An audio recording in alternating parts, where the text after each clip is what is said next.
السلام علیکم ورحمۃ اللہ وبرکاتہ۔ نحمدہ ونصلی علی رسولہ الکریم، اما بعد، فاعوذ باللہ السمیع العلیم من الشیطان الرجیم، بسم اللہ الرحمن الرحیم۔ رب اشرح لی صدری ویسر لی امری واحلل عقدۃ من لسانی یفقہوا قولی واجعل لی وزیرا من اہلی، اللہم فقہنا فی الدین، اللہم انفعنا بما علمتنا وعلمنا ما ینفعنا وزدنا علما، آمین یا رب العالمین۔ سبحانک لا علم لنا الا ما علمتنا انک انت العلیم الحکیم۔ آج ہم سورۃ البینہ کو ڈسکس کریں گے۔ سورۃ البینہ کے بارے میں یہ اختلاف پایا جاتا ہے کہ یہ مکہ میں نازل ہوئی یا مدینہ میں نازل ہوئی، اور ویسے تو یہ اختلاف بہت ساری صورتوں کے بارے میں موجود ہے، لیکن اس صورت میں یہ اختلاف ذرا شدید نوعیت کا ہے۔ دونوں طرف کافی اسٹرانگ صحابہ کرام ہیں جو کہ اس بارے میں رائے دیتے ہیں، تو ہم دونوں کو دیکھ لیتے ہیں۔ اور کچھ مفسرین نے پھر اس کے نتیجے میں یہ لکھا ہے کہ جمہور کے نزدیک یہ مکی ہے، اور بعض مفسرین نے یہ بھی لکھا ہے کہ یہ جمہور کے نزدیک مدنی ہے۔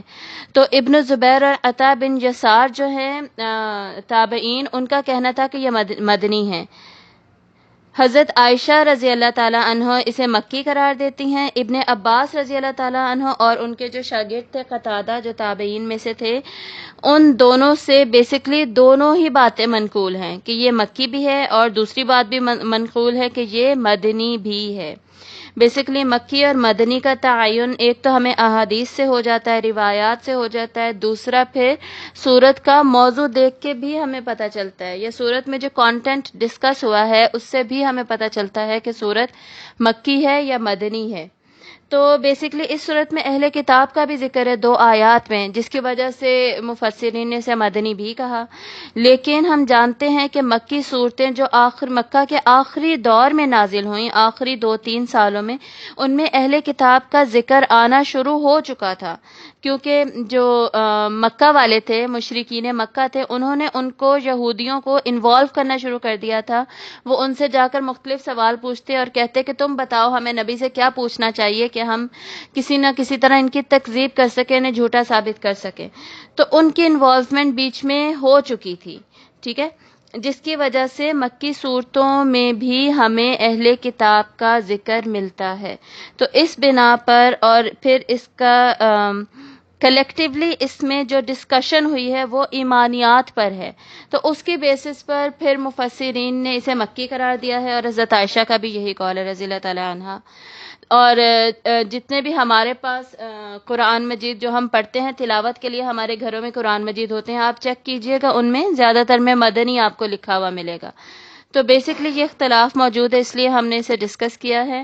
اب آگے چلتے ہیں، اس صورت کا موضوع کیا ہوگا، اس میں ڈسکشن ہے کیا۔ جیسے پیچھے ہم نے پڑھا تھا سورۃ العلق میں پہلی وحی کا نزول رسول اللہ صلی اللہ علیہ وآلہ وسلم پر، پھر سورۃ القدر میں نزول وحی کا جو اوکیزن تھا لیلۃ القدر، اس کی اہمیت و فضیلت، اور یہاں پر ہم پڑھیں گے نزول وحی جس پر ہوئی، وہ جو رسول ہیں جن کو رسالت ملی، میسنجر جن کو کہ میسج ملا، ان کا مقام و مرتبہ کیا ہے، ان کو ہی کتاب کے ساتھ بھیجنا کیوں ضروری تھا، بیسکلی یعنی رسول اللہ صلی اللہ علیہ وآلہ وسلم کا مقصد بعثت، یہ ہم اس صورت میں پڑھیں گے انشاءاللہ۔ اس صورت کی ٹوٹل 8 آیات ہیں، اور ان کو ہم انشاءاللہ 3 سیکشنز میں ڈیوائیڈ کر کے پڑھیں گے۔ 1 2 3 آیات فرسٹ سیکشن میں پڑھیں گے، جس میں ہمیں پتہ چلے گا کہ کفر کی بنا پر اللہ تعالیٰ نے جو ریجیکٹرز تھے نا، جو کفر کہہ رہے تھے، اس کی بنا پر اللہ نے ان کو آپ صلی اللہ علیہ وآلہ وسلم کی جو آڈینس تھے، جو مخاطب تھے اس وقت، ان کو 2 گروہوں میں ڈیوائیڈ کیا، ان کے کفر کے طرز عمل کے بیسس پر، اور وہ کون تھے؟ ایک اہل کتاب اور دوسرے مشرکین۔ اس کے بعد ہم 6 to 8 آیت میں صرف اہل کتاب کا ذکر پڑھیں گے کہ انہوں نے آخر کیوں اختلاف کیا، جبکہ ان کے پاس جو پرائمری میسج تھا، جو بیسک میسج تھا، بنیادی جو پیغام تھا ان کی کتابوں کا بھی، وہ بھی سیم تھا، اور وہ کیا تھا وہ بھی ہمیں آیات میں پتہ چلے گا 4 to 5 میں۔ اور اہل کتاب نے تفرقہ اختلاف کیا کیوں، یہ بھی ہمیں پتہ چلے گا۔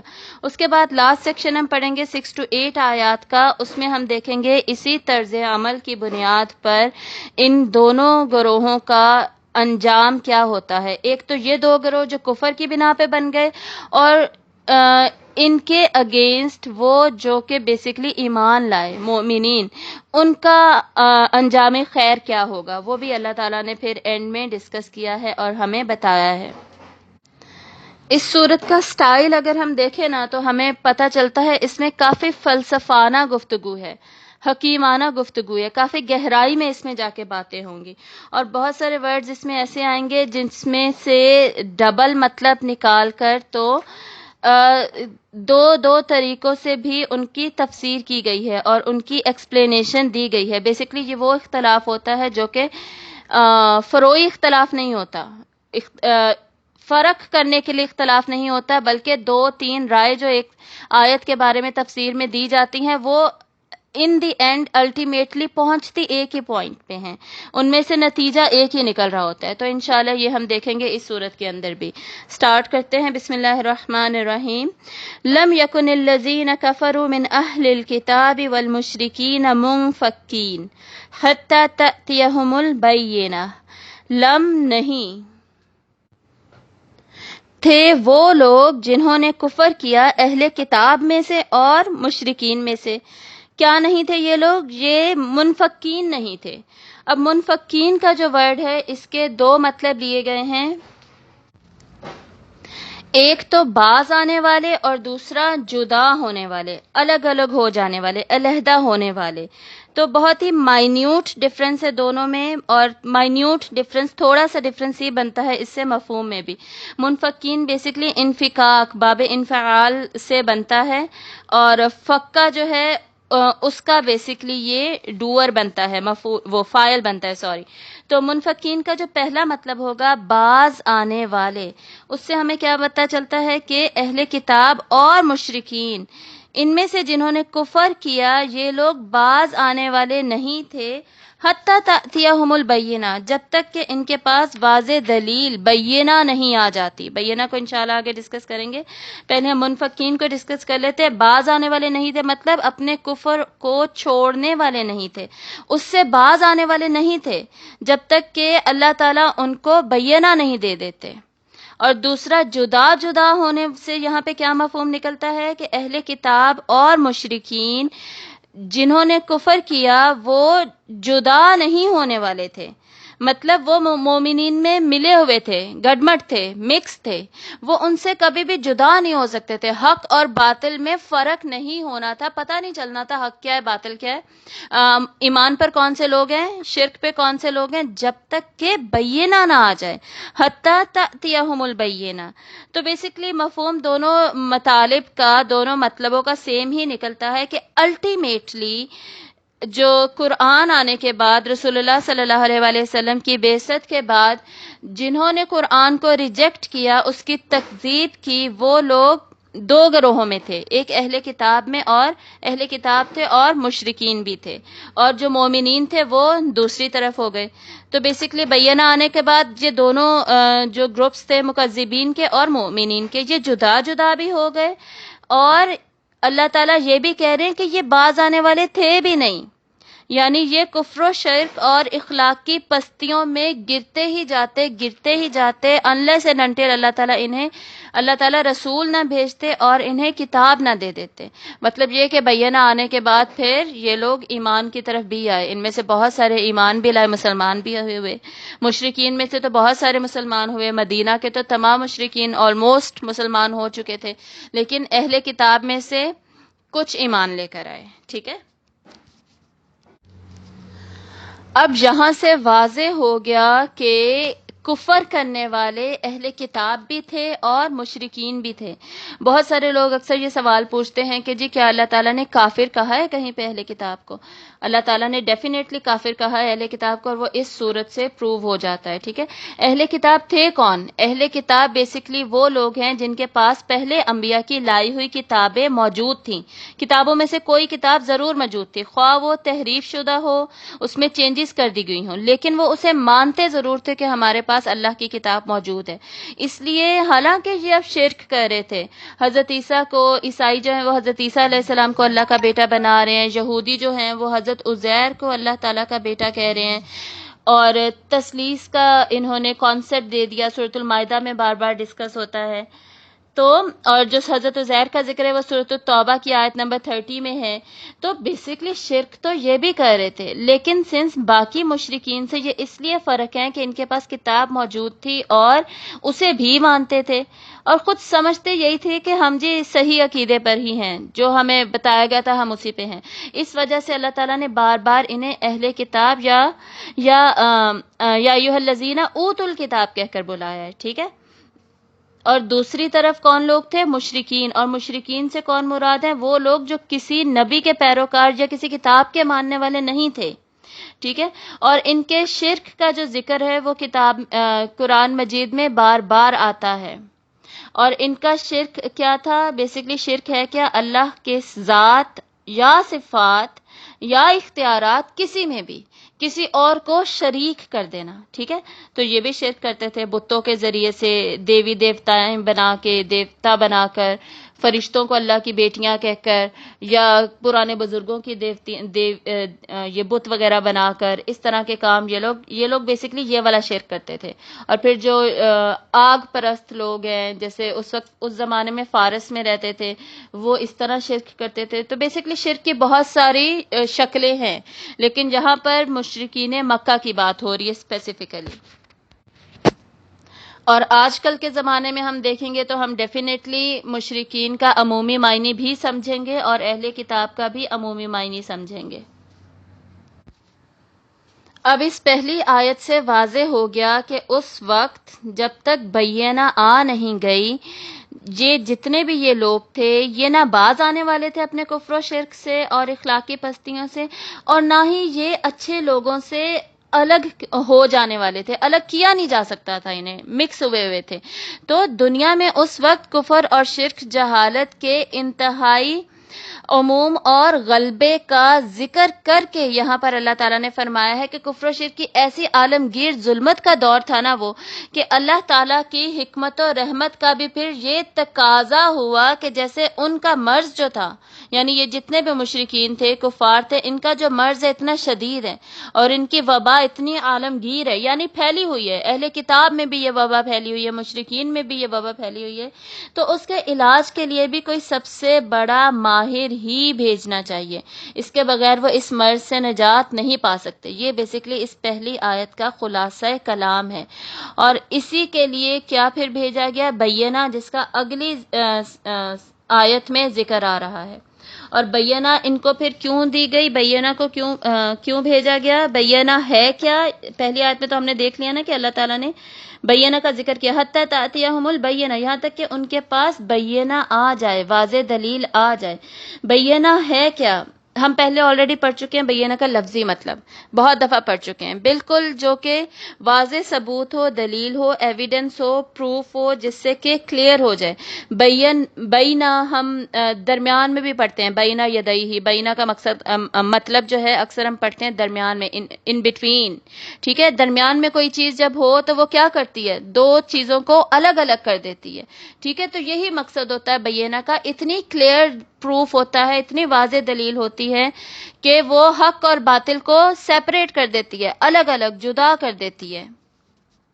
اور قرآن مجید میں بینہ، قرآن مجید کو بھی کہا گیا، کتاب کو بھی کہا گیا ہے. اور حضرت موسیٰ علیہ السلام کا جب بھی ذکر آتا ہے خصوصاً سورۃ البقرہ میں، تو بینات، معجزات کو بھی کہا گیا ہے کہ اللہ تعالیٰ نے نبیوں کو جو معجزے دیے وہ بھی بینہ تھے، واضح کرنے والے تھے، حق اور باطل کو جدا کر دینے والے تھے.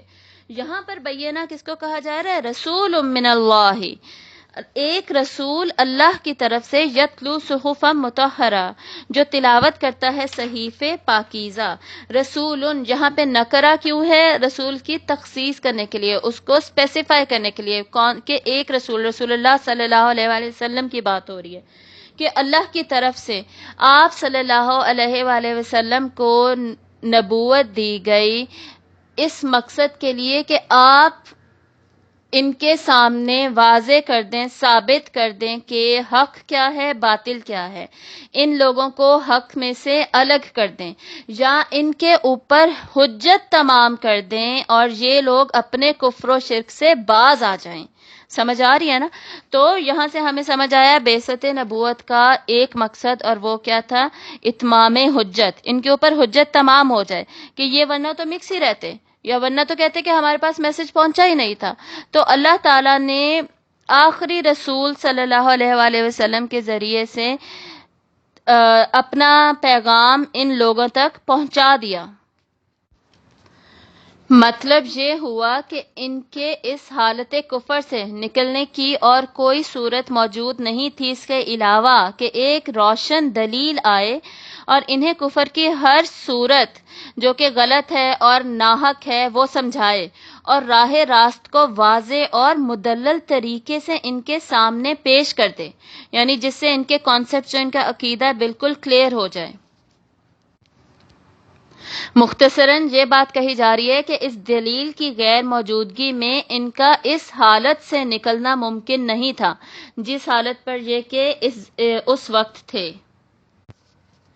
اور رسول وہ جو ان کو قرآن کی آیات پڑھ کر سنائیں. رسول اللہ صلی اللہ علیہ وآلہ وسلم کو یہاں پر بذات خود ایک دلیل روشن کہا گیا ہے، اور آگے ہی قرآن مجید کا بھی ذکر ہے تو وہ بھی دلیل روشن میں شامل ہے. تو بیسکلی مفسرین نے لکھا ہے کہ بینہ یہاں پر کیا ہے؟ رسول پلس رسالت، ٹھیک ہے، میسنجر پلس ہز میسج، اللہ تعالیٰ کا میسج جو کہ میسنجرز کنوے کر رہے ہیں، تو دونوں ہی بینہ ہوں گے.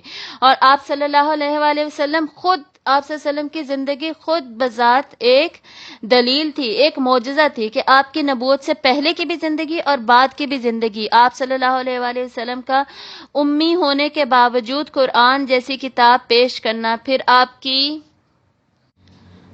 تعلیم اور صحبت کے اثر سے جو لوگ ایمان لے کر آئے ان کی زندگیوں میں کتنا غیر معمولی انقلاب رونما ہوا. پھر آپ کا بالکل معقول عقائد، نہایت صاف ستھری عبادات، کمال درجے کے جو پاکیزہ اخلاق تھے آپ صلی اللہ علیہ وآلہ وسلم کے، اور انسانی زندگی کے لیے بہترین اصول اور احکامات کی تعلیم دینا، یہ سب ثابت کرتا ہے کہ آپ صلی اللہ علیہ وآلہ وسلم خود ایک دلیل تھے. آپ کی زندگی کو دیکھ کر ہی انسان کنونس ہو جاتا ہے کہ ہاں یہ دین قیمہ ہی ہے، یہ صحیح دین ہی ہے، اس دین پر ہی چلنا چاہیے. اور پھر اتنی مزاحمتوں اور مخالفتوں کا مقابلہ کر کے ان کے باوجود انتہائی اولو العزمی کے ساتھ اپنی دعوت پر ثابت قدم بھی رہنا، یہ سب باتیں اس بات پر کھلی علامت ہیں، کھلی دلیل ہیں کہ آپ صلی اللہ علیہ وآلہ وسلم اللہ کے رسول ہیں. اور صرف اتنا ہی نہیں، پھر آپ صلی اللہ علیہ وآلہ وسلم کو جو کتاب دی گئی اس کی دیکھیے یہاں پہ کیا صفت بیان کی گئی ہے؟ مطہرہ، جو کہ بالکل پاک تھی. جیسے پرانے صحیفوں میں، پرانی کتابوں میں ان لوگوں نے کیا کیا تھا؟ جھوٹ، شک، نفاق اور پوری کی پوری بیسکلی بدل ہی دی تھی، اتنی زیادہ تحریف کر دی تھی، چینجز کر دی تھی کہ آج بھی اگر ہم پرانے صحیفوں کو اٹھا کر پڑھتے ہیں نا تو ہمیں اتنا عجیب سا محسوس ہوتا ہے کہ یہ انبیاء کرام کے بارے میں کیسی نعوذ باللہ اخلاق سے گری ہوئی باتیں لکھی ہوئی ہیں، اور توحید کے عقیدے کو کیسے عجیب سا کر کے مکس کر کے ایکسپلین کیا گیا ہے.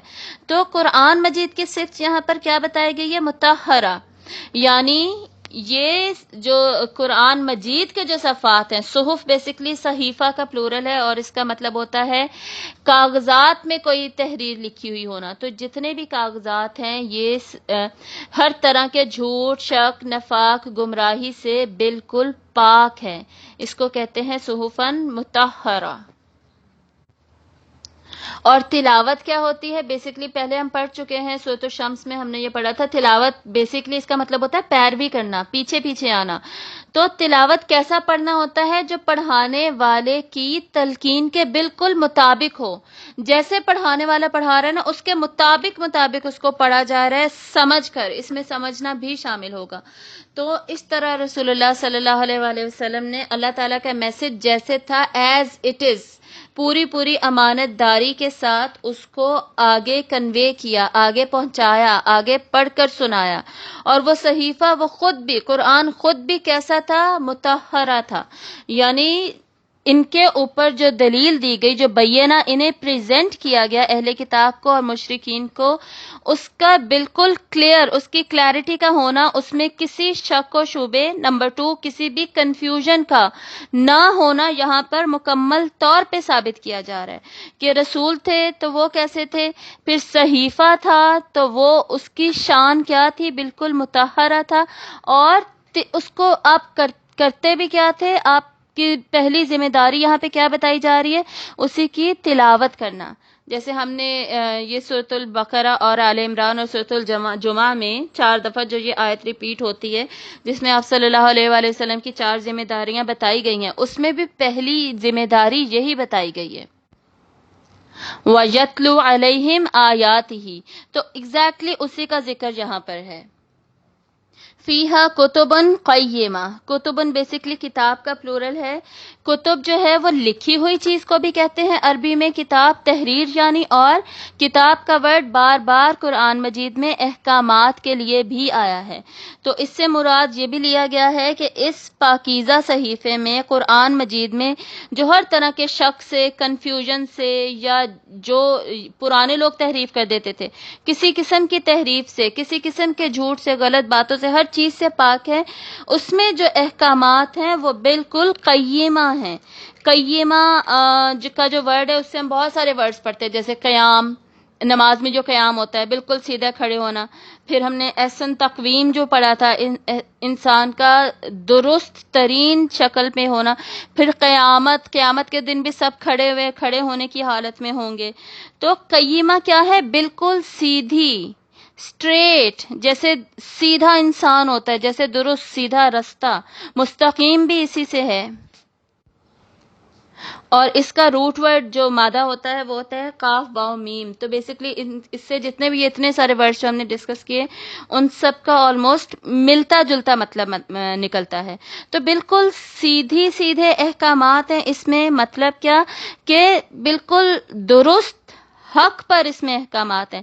اور دوسرا، سمجھ میں آنے والے احکامات ہیں. سارے ایسے احکامات ہیں جو کہ اپنا مقصد پورے کرتے ہیں. جس مقصد کے لیے حکم دیا گیا ہے، اس کا مقصد یہ ہے نا کہ اسے سمجھ کر پھر فالو کیا جائے، اس پہ عمل کیا جائے. تو وہ پورا کا پورا مقصد ان کے ذریعے سے پورا ہو رہا ہوتا ہے. اب مقصد بھی پورا ہو رہا ہے. کتاب ایسی ہے جو کہ قیمہ ہے، پھر بھی یہ لوگ نہیں مان رہے. یعنی مسلسل ان پہ اعتراض کیا جا رہا ہے ان مکذبین کے اوپر کہ کیسے رسول ہیں، کیسے صحیفے ہیں، کیسے تلاوت کی جا رہی ہے. ذمہ داری بھی اپنی پوری کر رہے ہیں. کتاب کے اندر جو تحریریں ہیں ان کی کوالٹیز دیکھ لو وہ کیسی ہیں، پھر بھی تم نہیں مان رہے. پھر بھی تم باز آنے والے نہیں ہو، اور تم میں سے اتنے کم ایمان لے کر آئے. یا اگر یہ بینہ نہ آتی تب تک بھی تمہارا نہیں پتہ چلنا تھا، تب تک تم جدا ہونے والے نہیں تھے اہل ایمان میں سے. تو الٹیمیٹلی اس قرآن اور رسول کے ذریعے سے فلٹر لگا دیا گیا، اور اللہ تعالیٰ نے حق کو، مسلمانوں کو، مومنین کو تمام باطل سے الگ کر دیا، جدا کر دیا، اور اتمام حجت ہو گیا. اور اسی کی بیسس پہ کیا ہوگا آگے لاسٹ سیکشن میں ہم پڑھیں گے، اسی کی بیسس پر پھر انجام ہوگا. مزید مفسرین نے قیمہ کا معنی یہ بھی لیا ہے کہ یہ جو احکامات ہیں یہ منصف ہیں، معتدل بھی ہیں، یعنی عدل والے ہیں. یہ سارے ان میں کسی قسم کی زیادتی اور ظلم وغیرہ نہیں ہے. انسان کے ساتھ بالکل عدل کیا گیا ان احکامات میں. اور دوسرا، معتدل ہیں، میانہ روی کے ساتھ ہیں. ان پہ عمل کرنا اتنا مشکل نہیں ہے، آسان ہے، دین آسان ہے. اور اس کے معنی مضبوط اور مستحکم کے بھی لیے ہیں. یعنی یہ جو احکامات ہیں یہ قیامت تک قائم رہیں گے، قائم دائم رہیں گے اور ہمیشہ ان پر ہی عمل ہوگا۔ تو یہ تھا 1 to 3 آیات جن میں ان کو اچھی طرح جھنجھوڑا گیا ہے اور ایک طریقے سے اہل کتاب اور مشرکین جنہوں نے کفر کیا ان کو ڈانٹا گیا ہے۔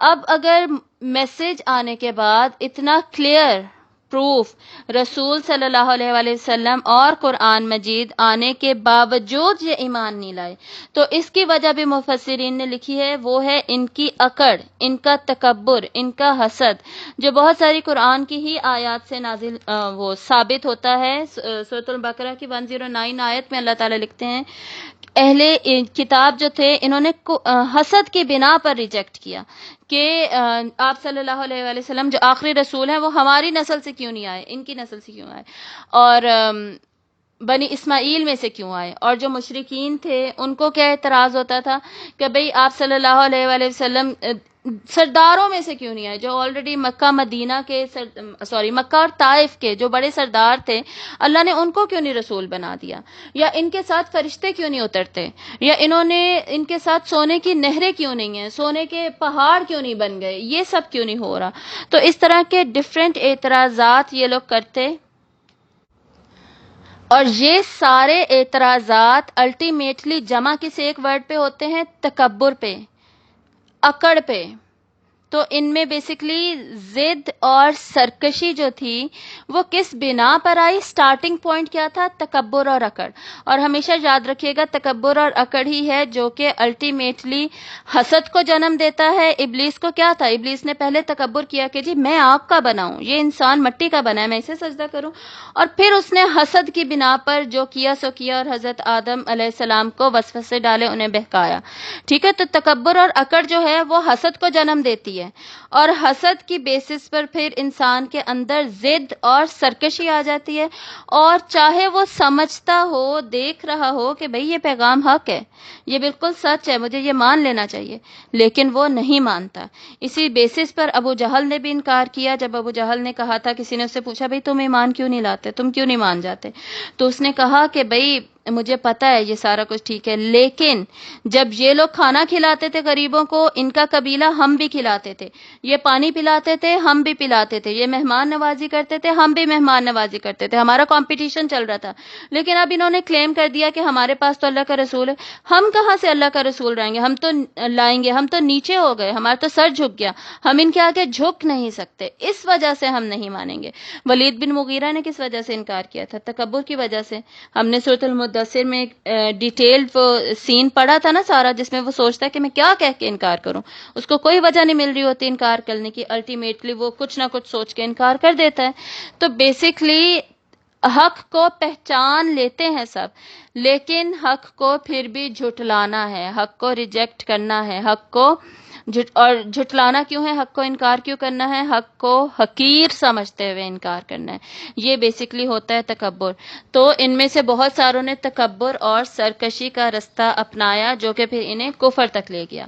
اب اگلا سیکشن پڑھتے ہیں، آیت نمبر 4 اور 5، جس میں صرف اہل کتاب کا ذکر آ رہا ہے۔ وَمَا تَفَرَّقَ الَّذِينَ أُوتُوا الْكِتَابَ إِلَّا مِن بَعْدِ مَا جَاءَتْهُمُ الْبَيِّنَةُ، اور نہیں تفرقہ کیا ان لوگوں نے جو کہ کتاب دیے گئے۔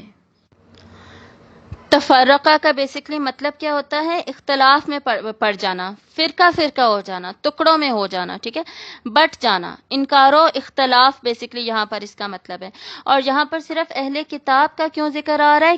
کیونکہ یہ لوگ آپ صلی اللہ علیہ وآلہ وسلم کی بعثت سے پہلے اس بات پر بالکل متفق تھے کہ ایک آخری رسول نے آنا ہے، اس کا ظہور ہوگا، اور آپ صلی اللہ علیہ وآلہ وسلم کی خاص خاص صفات اور آپ صلی اللہ علیہ وسلم پر قرآن کا نازل ہونے کا جو ذکر ہے یہ واضح ان کی کتابوں میں موجود تھا، تورات میں بھی موجود تھا، انجیل میں بھی موجود تھا۔ اور سنس مکہ کے ارد گرد زیادہ یہودی تھے نا، اس لیے فی الحال یہودیوں کا زیادہ ذکر آتا ہے۔ نصرانی جو تھے وہ بیسکلی حجاز جو عرب کا علاقہ سارا بنتا ہے نا، اس کے بارڈرز پہ رہتے تھے، اس وجہ سے فی الحال ان صورتوں میں عیسائیوں کا ذکر نہیں ہے، اسپیسیفکلی یہودیوں سے بات کی جا رہی ہے، وہ یہاں پر آڈینس ہیں، وہ مخاطب ہیں. تو وہ لوگ بیسکلی متفق تھے اس بات پہ. اور ایون یہودی زیادہ تر رہتے تھے نا مدینہ میں، تو وہ مدینہ کے جو اس وقت مشرکین تھے ان کو یہ بھی کہا کرتے تھے کہ دیکھنا ہم میں رسول آنے والا ہے، جب ان کی جنگیں ہوتی تھی، اور جب وہ آ جائے گا نا تو دیکھنا ہم تمہیں کیسے ہرائیں گے، اور پھر فتح صرف ہماری ہی ہوگی، اللہ ہم میں رسول بھیجنے والا ہے. تو یہ کہہ کے ڈرایا بھی کرتے تھے. اور جب آپ صلی اللہ علیہ وسلم کی بعثت ہو گئی تو اکڑ تکبر کی بنا پر، حسد کی بنا پر ڈائریکٹ انکار کر دیا. تو بیسکلی پہلے یہ سب متفق تھے، بعد میں پھر آپ صلی اللہ علیہ وسلم کی بعثت کے بعد یہ لوگ اختلاف میں پڑ گئے. جیسے ہم سورۃ البقرہ میں پڑھتے ہیں فَلَمَّا جَاءَهُم مَّا عَرَفُوا، پھر جب آ گیا ان کے پاس وہ جسے انہوں نے پہچان لیا، یعنی جو صفات لکھی ہوئی تھی تورات میں وہ میچ ہو رہی تھی کمپلیٹلی، اور پہچان لیا انہوں نے کہ یہی اللہ کے رسول ہے. کفروا بہ، تو انہوں نے اس کا کفر کیا، یعنی جانتے بوجھتے پہچانتے ہوئے کفر کیا. اور بار بار سورۃ البقرہ میں ہم پڑھتے ہیں من بعد ما تبین لہم الحق، اس کے بعد جب کہ ان کے اوپر حق واضح ہو گیا تب انہوں نے کفر کیا. سمجھ آئی؟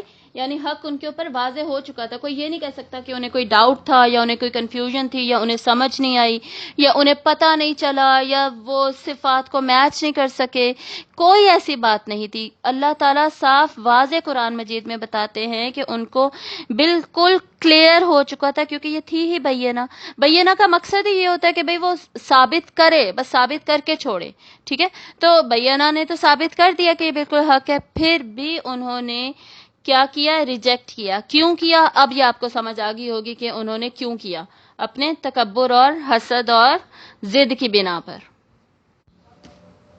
اور ہم جانتے ہیں کہ جب آپ صلی اللہ علیہ وآلہ وسلم نے مدینہ ہجرت کی تو وہاں جا کر آپ کی ایکسپیکٹیشن بہت زیادہ تھی، آپ کو توقعات آپ کی بہت زیادہ تھی کہ یہ جو اہل کتاب ہے، یہودی ہیں، یہ تو فوراً مان جائیں گے، ان میں سے تو زیادہ تر ایمان لے کر آئیں گے. لیکن آپ صلی اللہ علیہ وسلم کو اس سے بہت تکلیف پہنچی کہ ان میں سے زیادہ تر نے تکذیب کی. اور اسی بات کا اظہار یہاں پر اس آیت میں پہلے ہی کیا جا رہا ہے، کیونکہ ان کا جو تفرقہ تھا وہ تو آلریڈی ظاہر ہونا شروع ہو گیا تھا نا. یہ تو اگزامپل صرف میں نے سمجھانے کے لیے مدینہ کی دی ہے، ورنہ آلریڈی ظاہر ہونا شروع ہو چکا تھا. اور خود یہ لوگ مشرکین مکہ کو بہانے بنا بنا کے بتاتے کہ جا کے اپنے رسول سے یہ پوچھو وہ پوچھو، اور اس بیسس پہ انہیں ریجیکٹ کرو، اس بیسس پہ انہیں ریجیکٹ کرو، اس طرح کی باتیں بتایا کرتے تھے. وَمَا أُمِرُوا إِلَّا لِيَعْبُدُوا اللَّهَ مُخْلِصِينَ لَهُ الدِّينَ، اور نہیں وہ حکم دیے گئے تھے، یعنی اہل کتاب مطلب اہل کتاب کو بھی یہ ایک ہی میسج دیا گیا تھا، سیم میسج تھا جو کہ تورات میں بھی تھا اور جو کہ اب قرآن میں بھی رسول اللہ صلی اللہ علیہ وآلہ وسلم کے ذریعے سے کنوے کیا جا رہا ہے. اور وہ یہ ہے کہ صرف اور صرف اللہ کی عبادت کی جائے، مخلصین لہ الدین، خالص کرنے والے ہو کر اس کے لیے دین کو، یعنی اللہ کی عبادت کی جائے. پہلا جو میسج دیا گیا اور مقصد انسان کیا ہے جو کہ ہمیں بار بار بتایا جاتا ہے، لیعبدوا اللہ، کہ ہم اللہ کی عبادت کریں. اللہ نے انسانوں اور جنوں کو کیوں بنایا؟ تاکہ وہ صرف اور صرف خالصتاً اللہ کی عبادت کریں.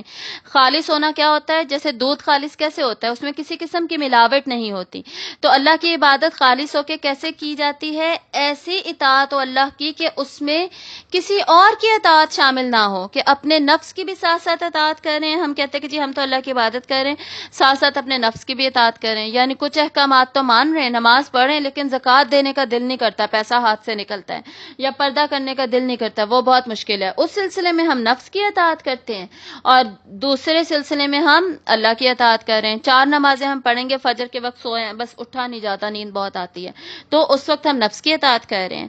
تو یہ جو مکسچر ہے نا، یہ پھر عبادت نہیں ہے. اللہ تعالیٰ کیا کہہ رہے ہیں؟ عبادت میری کرو، اور ایسی کرو جو کہ خالص ہونی چاہیے، اس میں کسی قسم کی پھر ملاوٹ نہیں ہونی چاہیے.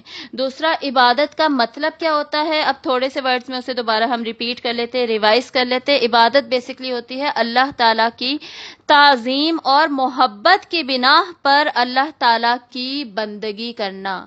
اور عبادت جو ہے وہ صرف ٹو ورشپ نہیں ہے بلکہ ٹو انسلیو یور سیلف بھی ہے. عبادت سے ڈوئرز کون کون سے بنتے ہیں؟ فاعل کون سے بنتے ہیں؟ ایک عابد بنتا ہے تو دوسرا عبد بھی تو بنتا ہے. عابد وہ ہوتا ہے جو کہ عبادت کر رہا ہے، جو تمام احکامات پہ عمل کر رہا ہے، نماز روزہ حج زکوٰۃ کر رہا ہے. عبد کون ہے؟ عبد وہ ہے جس نے اپنے آپ کو بندگی میں، غلامی میں دے دیا، انسلیومنٹ ہو گئی جس کی.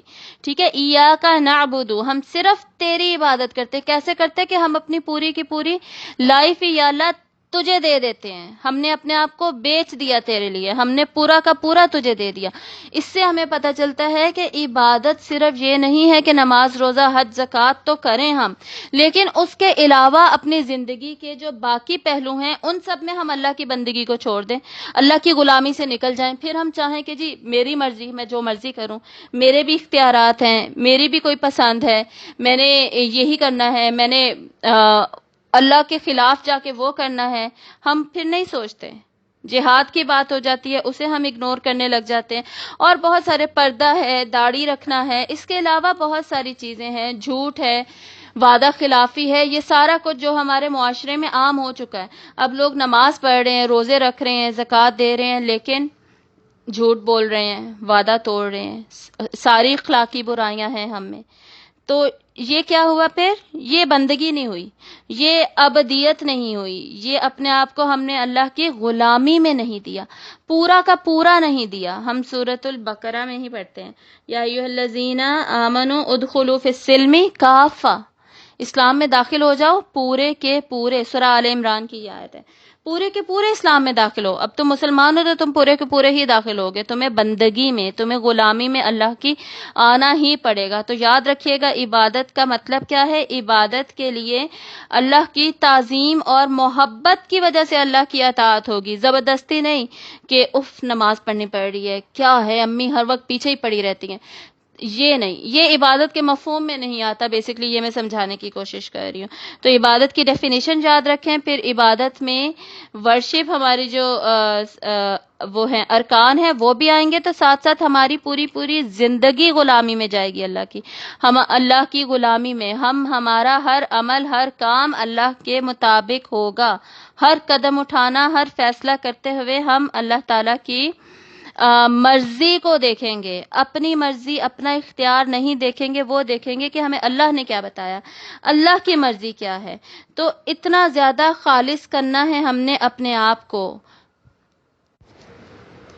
حنفاء، یکسو ہو کر. حنفاء جو ہے وہ حنیف کا پلورل ہے، اور اس کا مطلب مجاہد جو رحمہ اللہ ہیں، تابعین میں سے ہیں، انہوں نے لیا ہے حضرت ابراہیم علیہ السلام کے پیروکار بن کر، یعنی جس رستے پہ، جس ملت پر وہ تھے اسی طریقے کو فالو کرتے ہوئے. ویسے اس کا مطلب ورڈلی، اس کا جو لفظی مطلب ہے وہ یہ ہوتا ہے یکسو ہو کر، بالکل سیدھے رستے پہ ہو کر، ہمہ تن ہمہ وقت ایک ہی سمت میں رہنا، ادھر ادھر غلط رستوں پر بالکل بھی نہ جانا. اور ہم کئی جگہ پہ پڑھ چکے ہیں قرآن مجید میں حنفاء، حنیف کو حضرت ابراہیم علیہ السلام کے ساتھ منسوب کیا گیا ہے. جیسے سورۃ الانعام کی بھی آیت نمبر 161 ہے، قل اننی ہدانی، کہہ دیجئے کہ بے شک میں ہدایت دیتا ہوں، ہدانی ربی الی صراط مستقیم، رب میرا ہدایت دیتا ہے سیدھے رستے کی طرف، دین قیما من ملت ابراہیم حنیفا، سیدھے رستے کی طرف. وہ جو دین ہے کس کا؟ دین قیم ہے وہ بھی، اور کس کا ہے وہ؟ حضرت ابراہیم علیہ السلام کی ملت ہے، ان کا رستہ ہے، ان کا طریقہ ہے، حنیف ہے، جو یکسو ہے، بالکل سیدھا ہے. سمجھ آئی؟ تو حضرت ابراہیم علیہ السلام کے ساتھ یہ ورڈ منسوب کیا گیا ہے. اور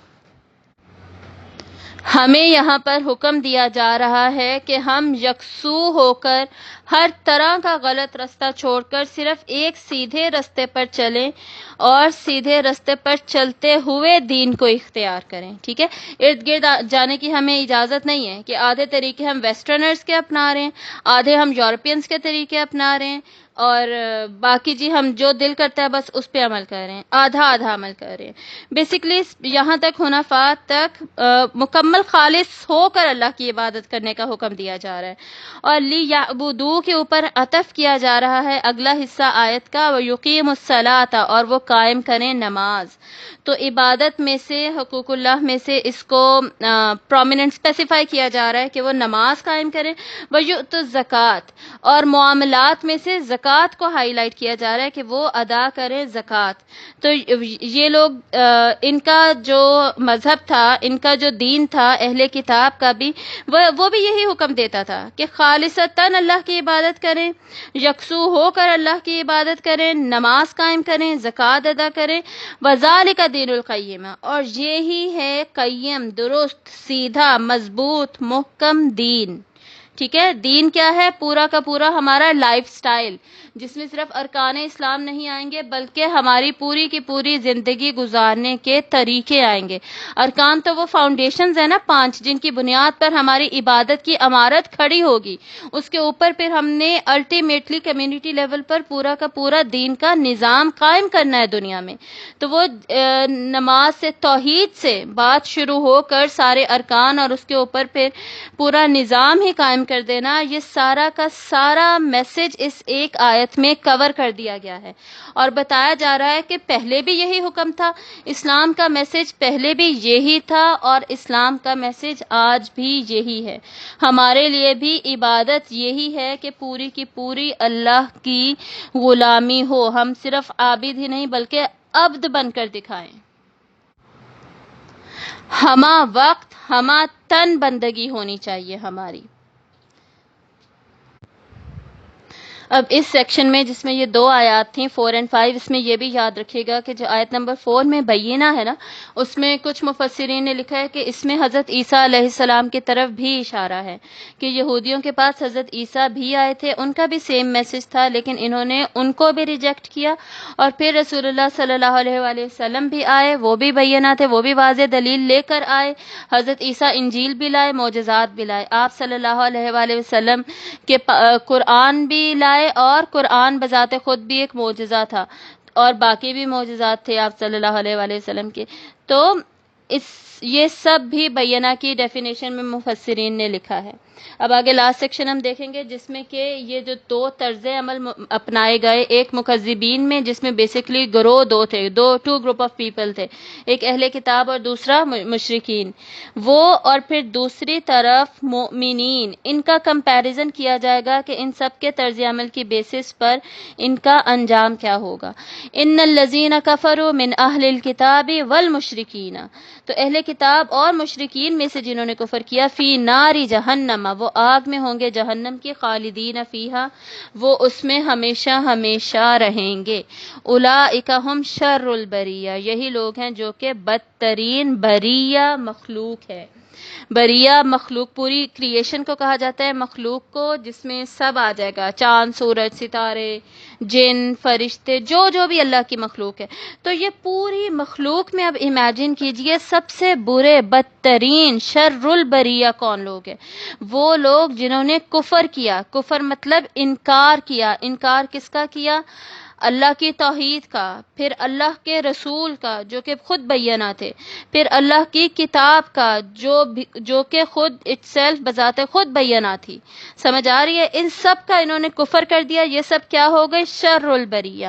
اور یہ اپنے آپ کو سمجھتے کیا تھے؟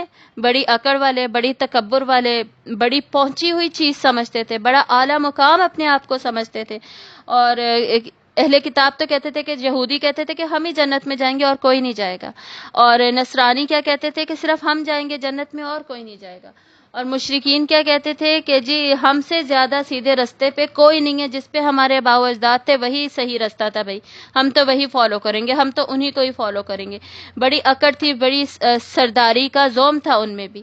تو اللہ تعالیٰ کیا کہہ رہے ہیں؟ یہ تمہارا زوم، یہ تمہاری اکڑ، یہ تمہارا تکبر، یہ کچھ بھی نہیں ہے، تم بلکہ انتہائی گرے ہوئے جانوروں سے بھی بدتر ہو گئے۔ کیڑے مکوڑے، یہ وہ ہر طرح کی مخلوق، اس سب میں سے شر البریہ کون ہے؟ یہ لوگ جنہوں نے کفر کیا۔ اب دوسرا گروپ کون سا ہے؟ جو لوگ ایمان لائے، ان الذین آمنوا، بے شک وہ لوگ جو ایمان لائے، وعملوا الصالحات، اور انہوں نے نیک عمل بھی کیے۔ یعنی صرف کفر کے اپوزٹ یہاں پر کیا بتایا جا رہا ہے؟ ایمان۔ کفر نہیں کیا بلکہ ایمان لے آئے، ٹھیک ہے؟ ایمان کیا ہے؟ مان جانا، مان گئے، اللہ کی توحید کو مانے، رسول اللہ کو مانے، اللہ تعالیٰ کی آسمانی کتابوں کو مانا، اور جو بھی ایمان کے لوازمات ہیں ان سب کو پورا کیا۔ اور اس کے بعد عمل الصالحات، انہوں نے نیک عمل بھی کیے۔ نیک عمل کیا ہیں؟ آیت نمبر 5 میں ہم نے پڑھ لیا، اللہ کی عبادت، نماز، زکوٰۃ، اور اس کے اوپر پورا کا پورا دین قائم کرنا۔ صرف یہی نہیں، یہ چیزیں اسپیسیفائی کی گئی ہیں اور ان کے اوپر پھر پورا دین قائم کرنا ہے۔ تو یہ سب نیک اعمال انہوں نے عمل بھی کیے۔ اس سے ہمیں پتہ چل رہا ہے کہ صرف ایمان لانا ہمارا کافی نہیں ہے، پیدائشی مسلمان ہونا لیکن ہم نمازیں نہ پڑھیں، زکوٰۃ نہ دیں، حج نہیں کرتے، کسی چیز کی امپورٹنس نہیں ہے۔ زندگی ہماری انتہائی لبرل طریقے سے چل رہی ہے۔ لبرل کون ہوتا ہے؟ بہت ہی آزاد خیال کون ہے؟ وہ جو اللہ کی غلامی میں بھی خود کو دینے کے لیے تیار نہیں ہے، اللہ کی غلامی سے بھی اس نے خود کو آزاد کیا ہوا ہے۔ تو یہ اللہ کے لیے ایکسیپٹیبل نہیں ہے۔ ایمان کے ساتھ ہمیشہ کس کا ذکر آتا ہے؟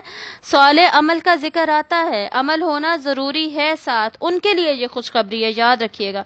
صرف ایمان والوں کو اللہ تعالیٰ نے قرآن میں کہیں بھی نہیں کہا کہ جی آپ صرف مسلمان ہیں تو بس ٹھیک ہے آپ ڈائریکٹلی جنت میں چلے جائیں، چاہے آپ نماز پڑھیں نہ پڑھیں۔ یہ کہیں پہ بھی وعدہ نہیں ہے، عمل ساتھ ہونا ضروری ہے، اور ہر جگہ پر عمل کا ذکر ہوتا ہے۔ جہاں پہ عامل الصالحات نہیں لکھا ہوتا نا، وہاں پہ کوئی نہ کوئی عمل اسپیسیفائی کر دیا جاتا ہے۔ یہ میرے خیال میں اس کی ایگزامپلس میں نے آپ کو پہلے بھی دی ہوئی ہیں۔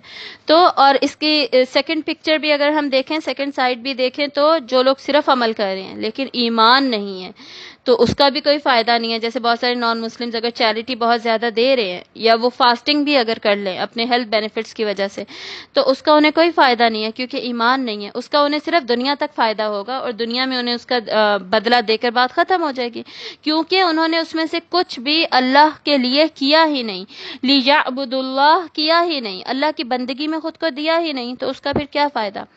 تو یہ لوگ جو ہیں جو کہ آمنوا وعملوا الصالحات، ایمان لائے، انہوں نے عمل بھی کیے نیک، اولئک ہم خیر البریہ، تمام مخلوق میں سے بہترین مخلوق یہی لوگ ہیں۔ اتنی بہترین مخلوق کہ کیا جنات اور کیا فرشتے اور جتنی بھی اللہ کی مخلوق ہے، اگر سورج کو دیکھیں تو اس کا میگنیچیوڈ، اس کا سائز اور اس کا اسپیکٹرم، اس کی فنکشنالٹی کتنی زیادہ ہے، لیکن وہ بہترین مخلوق نہیں ہے۔ اسی سورج کی اتنی خوبیاں دیکھتے ہوئے تو کچھ لوگ وہ سورج کی بھی پوجا کرنے لگ جاتے ہیں، ایسا ہی ہے نا، اتنا بڑا اس کو سمجھنے لگتے ہیں۔ تو اللہ تعالیٰ کہہ رہے ہیں کہ نہیں، کوئی بھی مخلوق نہیں، جو ایمان لایا اور اس نے عمل کیا، ٹاپ آف دا لسٹ پہ وہی ہے، فرشتوں سے بھی اوپر وہی ہے، اللہ کے مقربین ولی اللہ یہی لوگ ہیں، خیر البریہ بہترین مخلوق یہی لوگ ہیں۔ اتنی آسان شرط ہے بہترین مخلوق بننے کی۔ اللہ نے وہ مقام جو انسان کو دیا تھا مسجود الملائکہ کا، جس کی بنا پر اللہ نے فرشتوں کو حکم دیا کہ تم سجدہ کرو انسان کو، یعنی انسان کے افضل ہونے کو، انسان کے اشرف ہونے کو مانو۔ اللہ نے انسان کو تکریم دی، تو یہ سب ہم کب ڈیزرو کرتے ہیں؟ جب ہمارے پاس ہے ایمان پلس عمل صالح، تب ہم بنتے ہیں خیر البریہ۔ جزاؤہم عند ربہم، ان کا بدلہ کیا ہے؟ ان کا بدلہ ہے اللہ کے پاس، ان کے رب کے پاس، جنات عدن، ہمیشگی کے جنات، ہمیشگی کے باغات۔ تو عدن جو ہے جنات عدن، وہ جنتوں کا، کچھ جنتوں کا نام بھی ہے، جنتوں کے ایک لیول کا نام بھی ہے، جیسے جنت الفردوس، ایسے جنت عدن بھی ہے۔ اور یہاں پہ ایز اے صفت، یہاں پر ایڈجیکٹو یہاں پر بتایا جا رہا ہے، ہمیشگی کے باغات ہوں گے، ہمیشہ ہمیشہ والی جنتیں ہوں گی۔ تجری بہتی ہیں من تحت الانہار، ان کے نیچے سے نہریں۔ نہریں یہاں کس کو کہا جاتا ہے عربی میں؟ جھیلوں کو، دریاؤں کو، بہت زیادہ پانی کو کہا جاتا ہے۔ ہماری تو نہریں چھوٹی ہوتی ہیں نا، تو یہ اردو والا نہریں نہیں ہوتا، بیسیکلی عربی والا۔ تو جھیلیں بہہ رہی ہوں گی، دریا بہہ رہے ہوں گے، اور جنتوں کے نیچے یعنی ہر طرف ہمیں خوبصورت جھیلیں اور بہتا ہوا پانی نظر آئے گا۔ اور جنت اٹ سیلف کیا ورڈ ہوتا ہے؟ جنن جو ہے وہ بیسکلی ہوتا ہے چھپا ہوا ہونا، جیسے جن چھپا ہوا ہوتا ہے، اور جنین جیسے ماں کے انفینٹ کو جنین کہتے ہیں، ماں کے پیٹ میں جو بچہ ہوتا ہے وہ چھپا ہوا ہوتا ہے. تو جنت بیسکلی کیا ہے، اس میں اتنے گھنے درخت ہوں گے، اتنی لش گرینری ہوگی کہ وہ کورڈ ہوگی ساری گرینری میں. ایسی خوبصورت جنتوں کی ڈسکرپشن ہے. تو اس لیے اکثر جنت کا مطلب باغات بھی لکھا ہوا ہوتا ہے. تو ایسی جنتیں ہوں گی جس میں ہمیشگی ہوگی، جس میں جھیلیں بہہ رہی ہوں گی. خالدین فیہا، ان میں بھی ہمیشہ رہیں گے. ابدن، ہمیشہ ہمیشہ. مزید تاکید کے لیے ابدن کا ورڈ ایڈ کیا گیا ہے.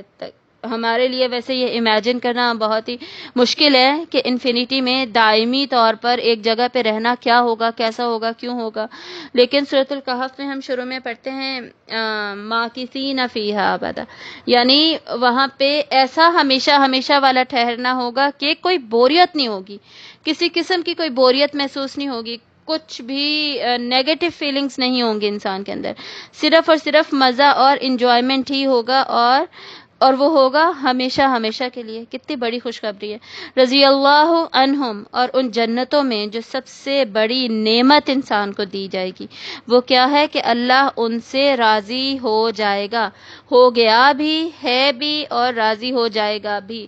یہ پاسٹ پریزنٹ فیوچر سب پہ یہ اپلائی کرے گا. جو لوگ بھی ایمان اور عمل صالح والے ہیں ان سے اللہ راضی. ٹھیک ہے، یہ مطلب اس کا یونیورسل سٹیٹمنٹ دی جا رہی ہے.